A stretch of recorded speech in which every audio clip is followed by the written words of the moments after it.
रोहित पवार यांना प्रदेशाध्यक्ष पद देण्याची मागणी केली जाते। राष्ट्रवादी एसपीचे प्रवक्ते विकास लवांडे यांनी तशी मागणी केलेली आहे। तर राज्यामध्ये राष्ट्रवादीची ताकद वाढताच एक गट आक्रमक झालाय।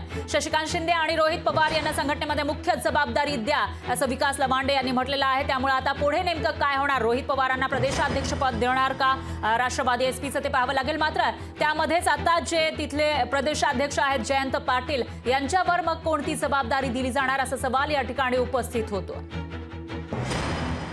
तर आताची सगळ्यात मोठी आणि महत्त्वाची बातमी, चांगली कामगिरी राष्ट्रवादी एसपीने राज्यामध्ये केली आहे लोकसभा निवडणुकीमध्ये आणि यामध्ये रोहित पवार यांचाही रोल महत्त्वाचा आहे। आणि अशातच आता रोहित पवारांना प्रदेशाध्यक्ष पदाची जबाबदारी द्या अशी मागणी केली जाते राष्ट्रवादी एसपी पक्षातून। त्यामुळे आता याविषयी नेमका काय निर्णय घेतला जाणार याकडे लक्ष आहे।